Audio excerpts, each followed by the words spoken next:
like you're holding it. Hey y'all, this is Kai from the Lovin Land house here behind me. I'll show you all a little bit of that real quick.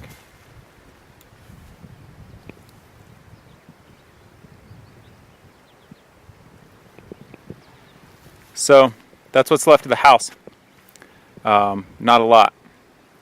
Very little of our personal belongings. I mean, there's really not anything of our personal belongings that's salvageable. One housemate was able to grab a couple of little things, like things from their medicine bag and things like that. But as far as clothes, shoes, computers, the things that we use every day, all that stuff is gone. So I wanted to live stream from here to update y'all about a couple things. One, I just want to say that we all really appreciate the enormous outpouring of support. There's been a huge amount of support that has come in from our community, our friends, and our family, and that has looked like money donated to the GoFundMe. Thank you all so much. That continues to be really, really helpful. People have given us places to stay, and people just keep reaching out and offering their condolences and their support, and it's really helpful. It's really special. It's really beautiful. Thank you all for that. I do also want to say that personally, and I know from checking in with other folks, sometimes we feel a little overwhelmed by the amount of communication that comes in.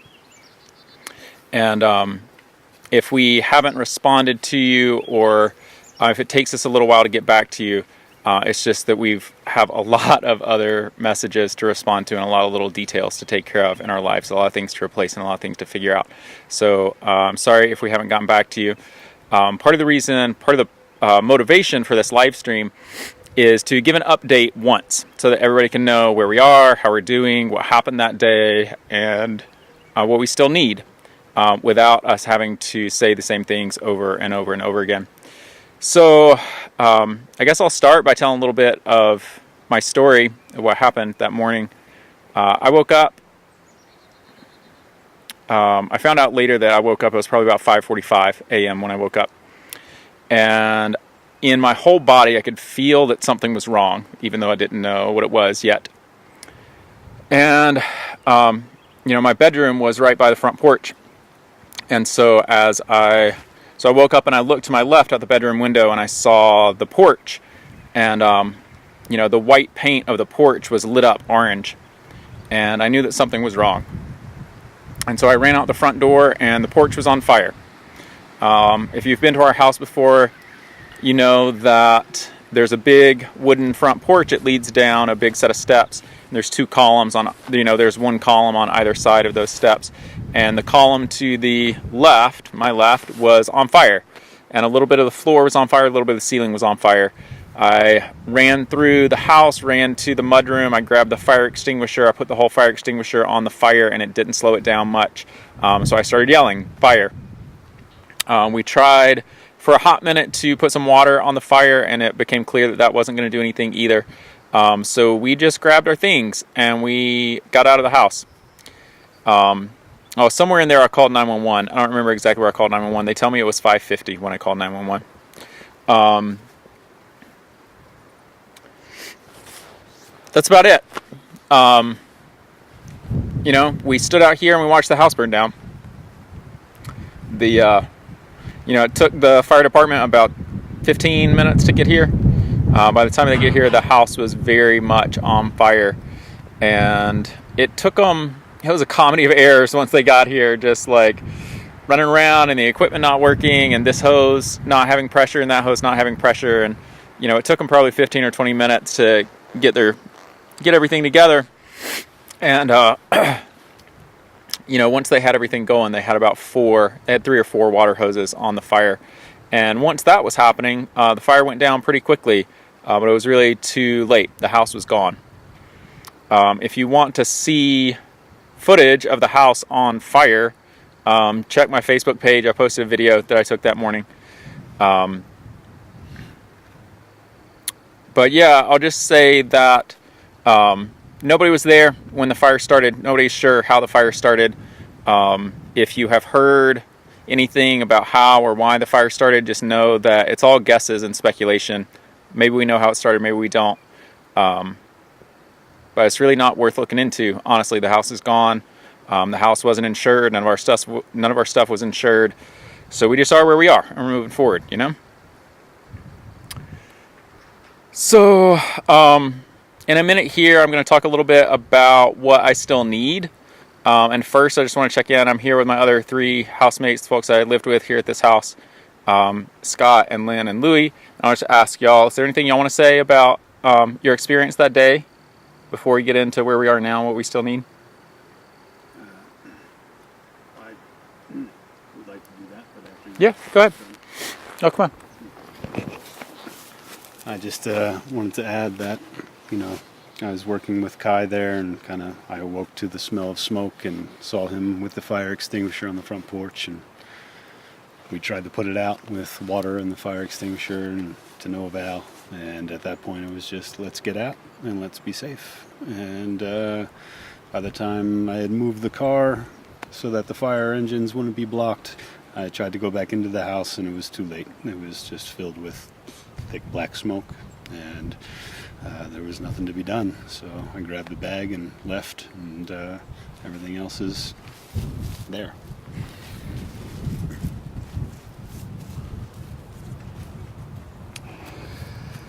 Yeah, so that's pretty much that.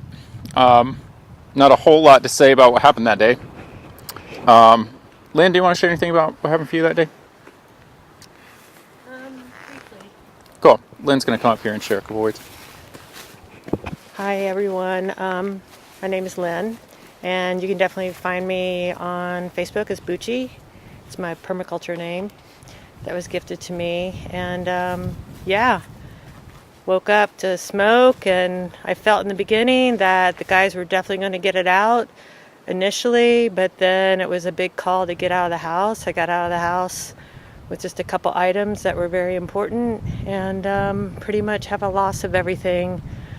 So I'm just in the steps of rebuilding everything, from getting driver's license and bank cards and things like this.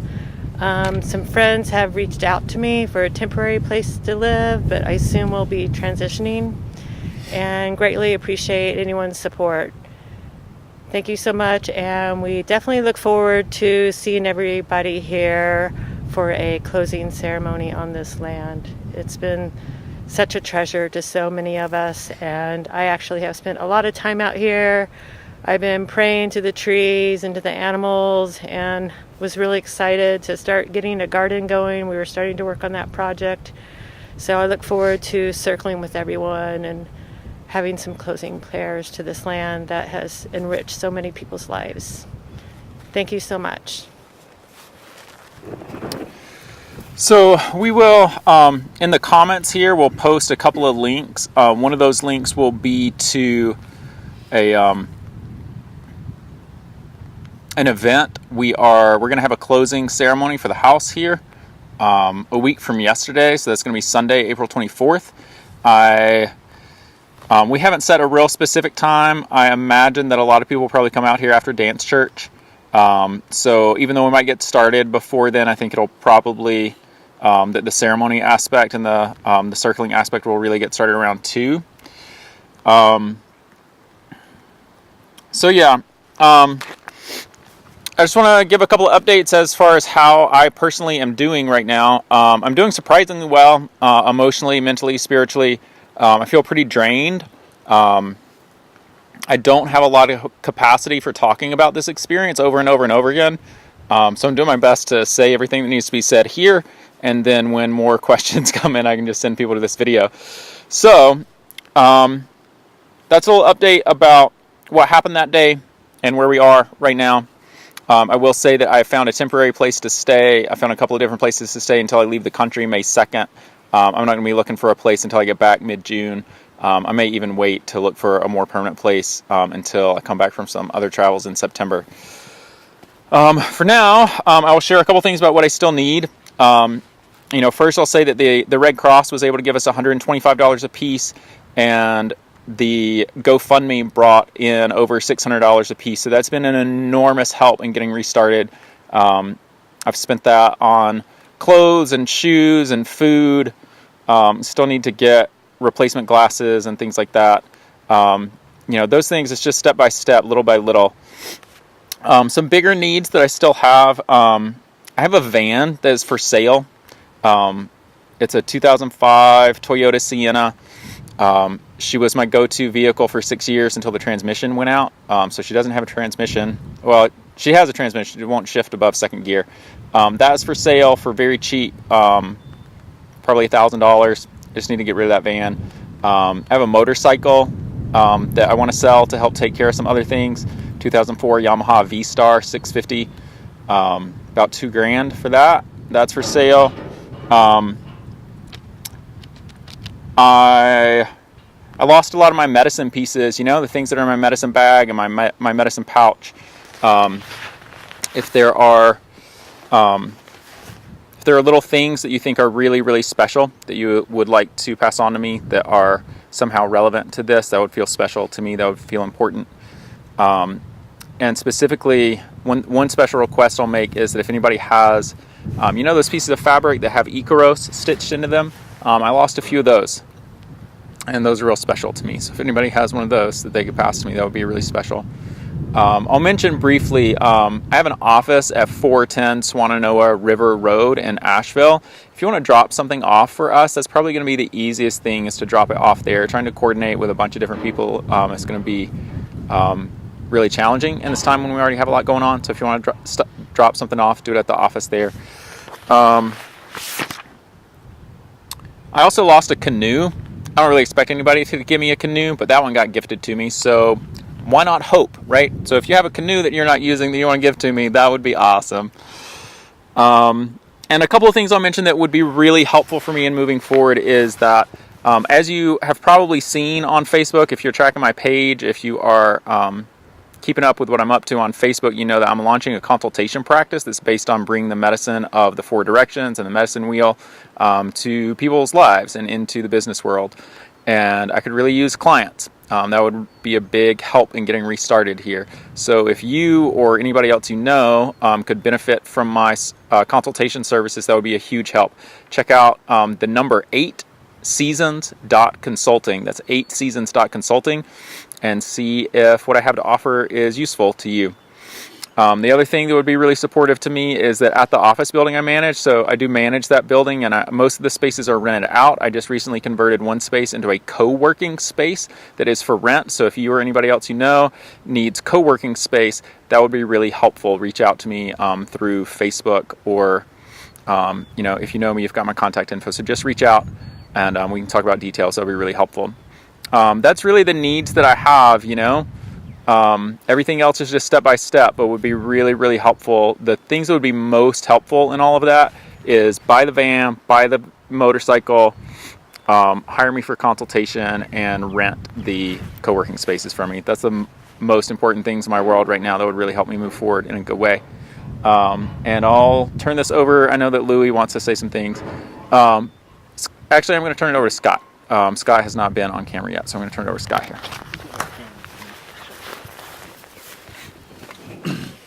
Yeah, hi everybody. I think for me that there's only a few things that are important. One, first thing is I'm just really grateful that nobody got hurt. Like, it's kind of extraordinary.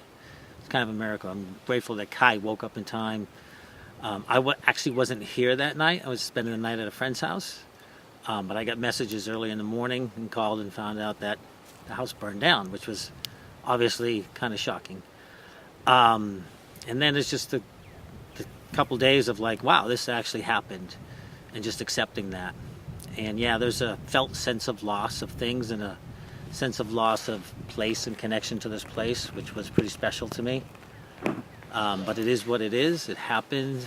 And I'm also want to express my gratitude for everybody who's reached out in any way. The contributions are super helpful. I've never had to kind of start over like this before and buy clothes and buy toiletries and, oh, I need a new phone charger, and oh damn, where's my yoga pants, and things like that. So it's all very much appreciated.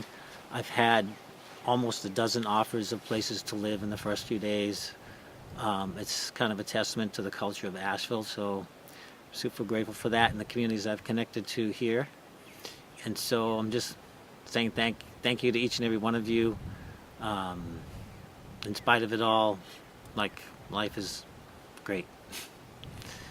So that's all I have to say for now. Do you want to say anything about any needs that you have at this point?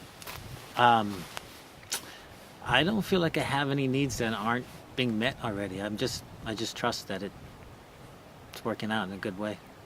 Cool. Thanks. Yeah.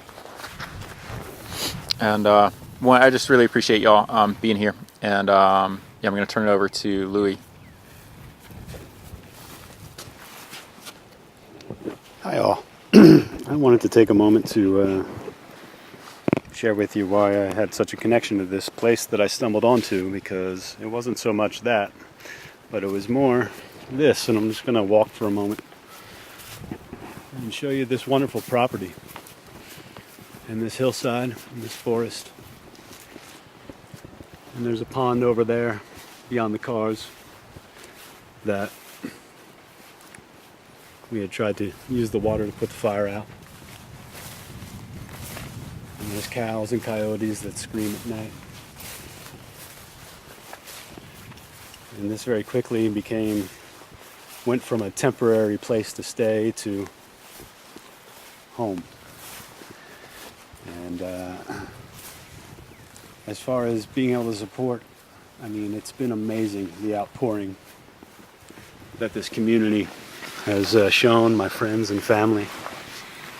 And I just can't say enough, and I don't want to get too emotional here, but as far as ways to support, I mean, the GoFundMe is amazing. I lost my hand pan, my spaceship, and I've already had somebody offer, and Josh Rivera Steel Tuning has offered to loan me a hand pan until I can afford a new one. And the GoFundMe account will be huge in helping me find a new place to stay. And I have things and stuff that would be nice to have, and I'll post a list of them, you know, medicines and camping supplies and whatnot. But mostly you can support me by supporting other people and supporting yourself and supporting the projects I've been working on. And so I wanted to just kind of tell you a little bit about some of these projects, because there's a lot of amazing things happening. Oh, by the way, this tree over here, she told me her name was Lydia. Hi, Lydia. And I planted another tree. It's a small little willow tree from Earth Haven. It's somewhere over there, but it's starting to bud. And so hopefully there'll be a nice big willow tree in a few years. But the projects I'm working on, one of them is with this amazing person, Lissa Friedman, who has established the Enneagram School of Awakening. And you can check out her website at enneagramawakeningschool.com, and I'll post a link on my Facebook.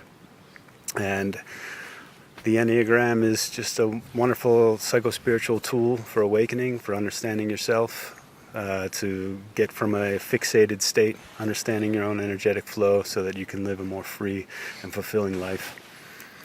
Another project that I've been working with, and if anybody, this is another psychospiritual tool. It's a plant medicine called Iboga, or Ibogaine. And if anybody is interested in learning more about that, please be in touch and we can discuss that more. The third project, I've been helping Kai out as much as I can with his 8 Seasons consulting business. And so, you know, he has proven over the past few months of our friendship to just be worthy of going to and finding out ways to make your life easier and bring your dreams to fruition, you know. That's what he helps to do, and he's good at it. So support him.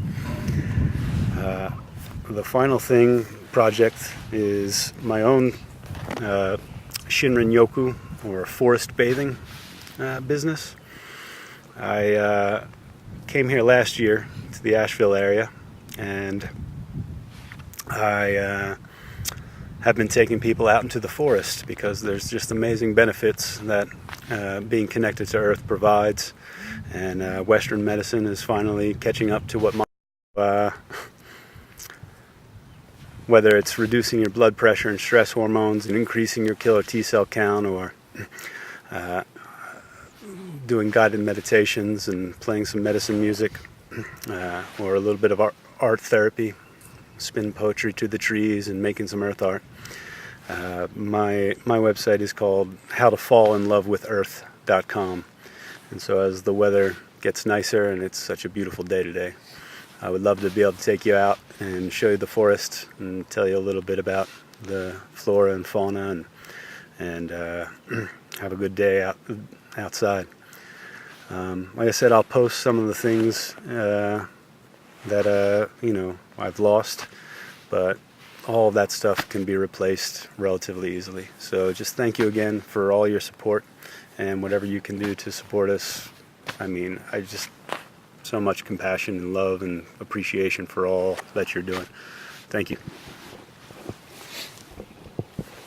Yeah, thank you all again for all the support that you've offered so far and everything that you continue to offer. Gonna turn this over to Lynn real quick so that she can mention a few things that that she needs. Hi, everyone.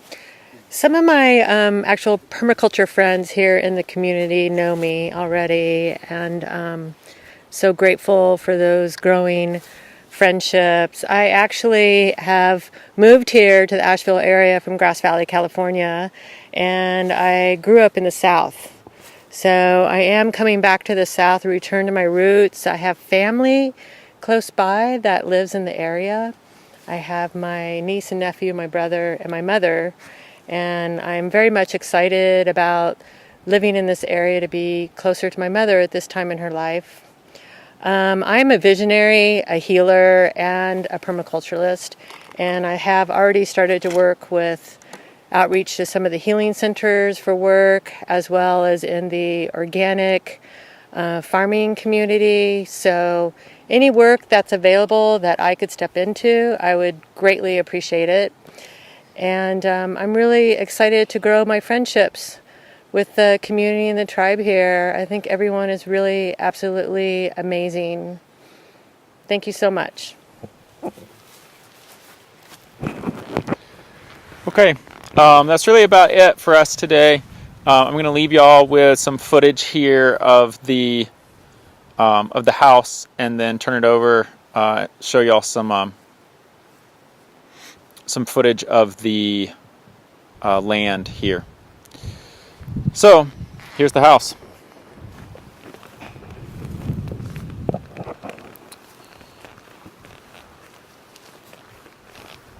I know we all have a lot of memories here. I know that, I first lived here in 2015, and then I moved away, and I still visited here and hung out here. I came to a lot of events and song circles and singing alive the year that it happened here. Been in ceremonies here. A lot of different things have happened here. And as you can see, the house is pretty much 100% gone. As you can tell, there's not really any chance of salvaging any of our personal belongings here.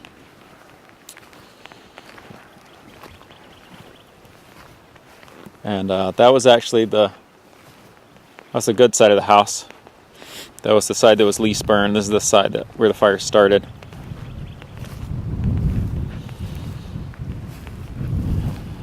And as Louis was saying, this house is not why I'm here. This land is why I'm here. I'm talking with an investor, and I'm talking with the landowners here about purchasing this land. So that is still the long-term vision. Just want to show you all some more of the land here. See all the housemates gathered around the fire pit up there.